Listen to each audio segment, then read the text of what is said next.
रतनपुर एक सुंदर और हरा भरा गांव था, जहां के किसान अपनी मेहनत और सादगी के लिए जाने जाते थे। इस गांव में हर तरह की फसलें उगती थीं, लेकिन सबसे प्रसिद्ध थे बैंगन। गांव के बाहर एक वीरान खेत था, जिसे कोई नहीं जोतता था। लोगों का मानना था कि वहां कुछ अजीब घटनाएं होती हैं, और इसलिए कोई भी वहां जाने की हिम्मत नहीं करता था। गांव में एक युवक था, जिसका नाम अर्जुन था। वो बहुत मेहनती था, लेकिन उसकी खेती हमेशा खराब हो जाती थी। एक दिन उसने फैसला किया कि वो वीरान पड़े खेत में खेती करेगा। गांव वालों ने उसे रोका, लेकिन अर्जुन ने कहा, अगर मैं मेहनत करूंगा तो जरूर सफलता मिलेगी। पुरानी गुफा और रहस्यमय बीज। जब अर्जुन खेत जोतने गया तो उसे वहां एक पुरानी गुफा दिखी। उत्सुकतावश वो गुफा के अंदर गया और देखा कि वहां एक पुराना संदूक रखा था। जब उसने संदूक खोला तो उसमें कुछ बैंगन के बीज और एक पत्र रखा था। पत्र में लिखा था, ये कोई साधारण बीज नहीं है।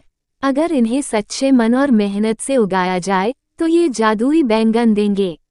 पर याद रखना, लालच और धोखा इनका जादू खत्म कर देगा। अर्जुन ने उन बीजों को अपने खेत में लगाया और पूरी लगन से उनकी देखभाल करने लगा। कुछ ही दिनों में छोटे छोटे पौधे उगने लगे और धीरे धीरे पूरा खेत बैंगनों से भर गया। बैंगन का जादू। जब बैंगन पककर तैयार हुए तो अर्जुन ने उनमें से एक को तोड़ा और घर ले जाकर पकाया। जैसे ही उसने उसे खाया, उसे महसूस हुआ कि उसके शरीर में असीम शक्ति आ गई है। उसकी सारी थकान गायब हो गई और उसे पहले से कहीं ज्यादा तेज सोचने और काम करने की क्षमता महसूस हुई। अर्जुन ने ये बैंगन अपने परिवार और दोस्तों को भी खिलाया और सभी ने वही जादुई असर महसूस किया। ये खबर पूरे गांव में फैल गई और लोग अर्जुन से बैंगन मांगने आने लगे। लालच की परीक्षा। गांव का लालची जमींदार ठाकुर सुरेंद्र सिंह ये देखकर बहुत ईर्ष्या से भर गया। उसने अर्जुन से बैंगन के बीज खरीदने की कोशिश की, लेकिन अर्जुन ने मना कर दिया।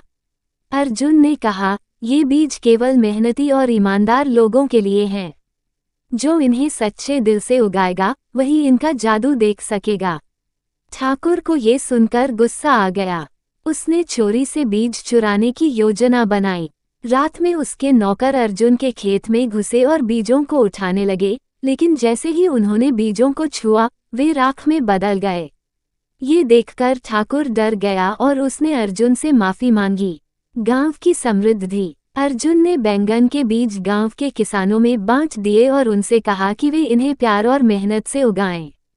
जल्द ही पूरे गांव में बैंगन की खेती होने लगी और सभी किसान समृद्ध हो गए। रतनपुर का नाम दूर दूर तक फैल गया और राजा ने अर्जुन को बुलाकर सम्मानित किया। राजा ने अर्जुन से पूछा, तुमने ये जादुई बैंगन कैसे उगाए? अर्जुन ने कहा, यह कोई साधारण जादू नहीं, बल्कि मेहनत, ईमानदारी और सच्चाई का जादू है। अगर कोई भी अपने काम को लगन से करे तो उसे सफलता जरूर मिलेगी। नई यात्रा की शुरुआत। एक रात अर्जुन को सपना आया कि वही पुराना संदूक अब कहीं और किसी जरूरतमंद किसान के पास जाना चाहता है। अगली सुबह जब वो खेत में गया तो उसने देखा कि संदूक गायब हो चुका था। ये देखकर उसे समझ आ गया कि अब किसी और को इस जादू की जरूरत थी। अर्जुन ने अपनी मेहनत से गांव को समृद्ध बनाया और अपने जीवन भर लोगों की भलाई के लिए काम करता रहा। रतनपुर अब न केवल अपने बैंगनों के लिए बल्कि अपनी ईमानदारी और मेहनती लोगों के लिए भी प्रसिद्ध हो गया।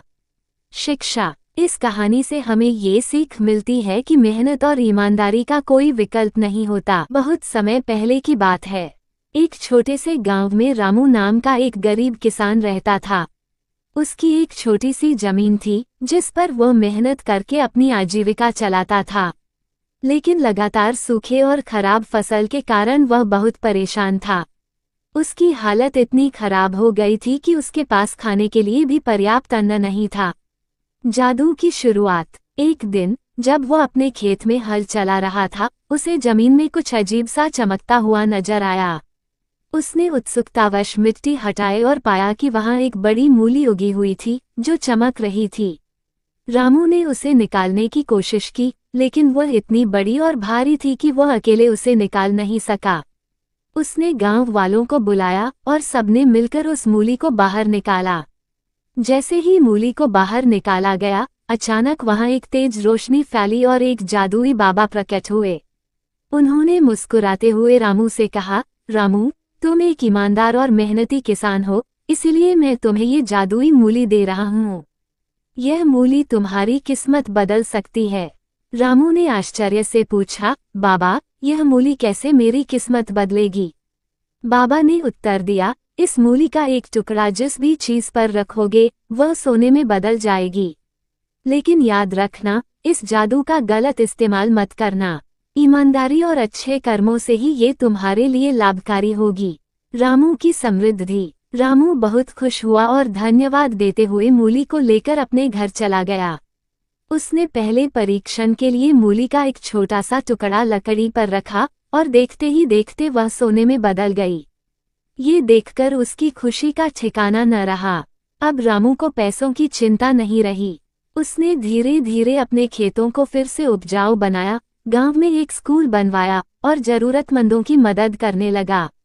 उसकी ईमानदारी और दयालुता के कारण गांव वाले उसे बहुत मानने लगे।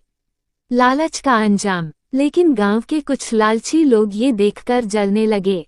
उनमें से एक, भोलू, जो कि गांव का सबसे लालची आदमी था, उसने सोचा कि अगर यह मूली उसके पास आ जाए तो वह अमीर बन सकता है। उसने रामू से मूली चुराने की योजना बनाई। एक रात, जब रामू गहरी नींद में था, भोलू चुपके से उसके घर में घुस गया और जादुई मूली चुरा ली। वो बहुत खुश हुआ और उसने तुरंत मूली का एक टुकड़ा अपने घर की दीवार पर रखा, जिससे दीवार सोने की बन गई। अब उसकी लालच और बढ़ गई।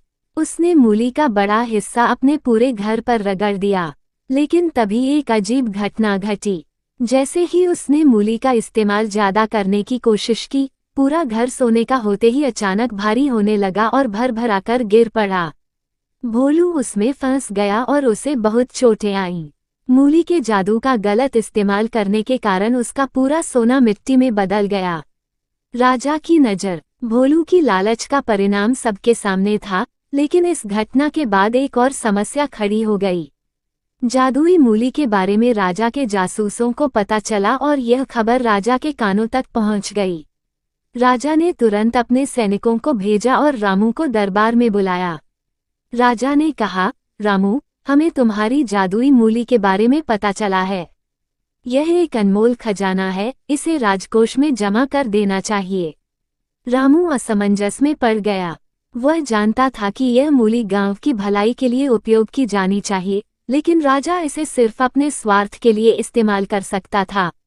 उसने विनम्रता से कहा, महाराज, यह मूली केवल अच्छे कार्यों के लिए ही उपयोगी है। यदि इसका दुरुपयोग किया गया तो यह अपना जादू खो सकती है। राजा को ये बात समझ नहीं आई और उसने मूली छीनने का आदेश दिया। लेकिन जैसे ही सैनिकों ने मूली को छूने की कोशिश की, वह अचानक गायब हो गई। ये देखकर सभी हैरान रह गए। तभी बाबा फिर से प्रकट हुए और बोले, राजा, यह मूली केवल सत्य, ईमानदारी और सद्भावना के लिए थी। अब ये वापस वहीं चली गई है जहां से आई थी। गांव की समृद्धि और सुखद अंत। राजा ने अपनी गलती स्वीकार की और रामू को माफी दी। उसने वचन दिया कि वह अपने राज्य में न्याय और भलाई को प्राथमिकता देगा। रामू ने गांव लौटकर अपनी मेहनत और ईमानदारी से जीवन यापन जारी रखा। उसने अपने खेतों को और विकसित किया, नहरें खुदवाईं और गांव में व्यापार को बढ़ावा दिया। धीरे धीरे रामू का गांव सबसे समृद्ध गांवों में से एक बन गया। लोग ये कहानी पीढ़ी दर पीढ़ी सुनाते रहे और सभी को ये सीख मिली कि लालच का परिणाम हमेशा बुरा होता है और सच्ची समृद्धि केवल मेहनत और ईमानदारी से ही प्राप्त होती है।